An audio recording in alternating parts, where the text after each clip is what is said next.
The high-stakes Supreme Court hearing today, and there have been a lot of developments on birthright citizenship within the past hour. Let's get right to Eyewitness News reporter Irene Cruz live in studio with what is at stake today. Irene. Yeah, Philip, Colleen, this is a big decision, one that could dictate who is and who is not an American citizen. For the first time in history, a sitting president stepped in to hear arguments, but after the Supreme Court cast doubt on his bid, President Trump took to social media saying the U.S. is, quote, stupid to allow birthright citizenship.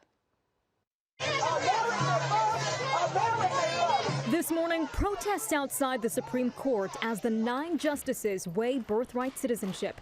It's been a federal law since 1940. President Trump pushing for the idea that just because you're born on American soil doesn't automatically make you an American citizen. The justices spent 2 hours grilling the Solicitor General. We're in a new world now, as Justice Alito pointed out, to where 8 billion people are one plane ride away from having a child who's a U.S. citizen. Well, it's a new world. It's the same Constitution. Instead, the president wants parents to prove legal citizenship before their kids are recognized as citizens. He previously signed an executive order. It was struck down by lower courts, ruling birthright citizenship is protected by the 14th Amendment. Now Trump is appealing and questioning the amendment's interpretation. All of this legislation, all of this, everything having to do with birthright citizenship, it was at the end of the Civil War.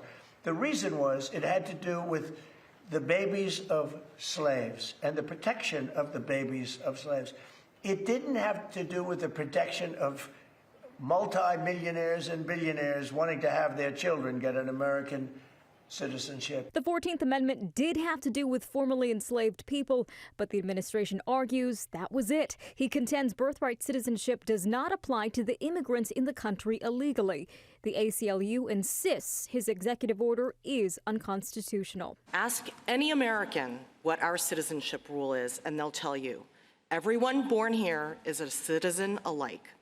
That rule was enshrined in the 14th Amendment to put it out of the reach of any government official to destroy. 255,000 children are born every year in the U.S. to non-citizen parents. Trump says the order would only apply to children born after it takes effect. Legal experts dispute that. Now, the issue is divisive. A Pew Research survey from last year shows 50% of people say newborn children of undocumented immigrants should get citizenship. The other 49% saying they should not. The Supreme Court should make a decision by summer. In studio, Irene Cruz, ABC 7 Eyewitness News. Irene, thank you.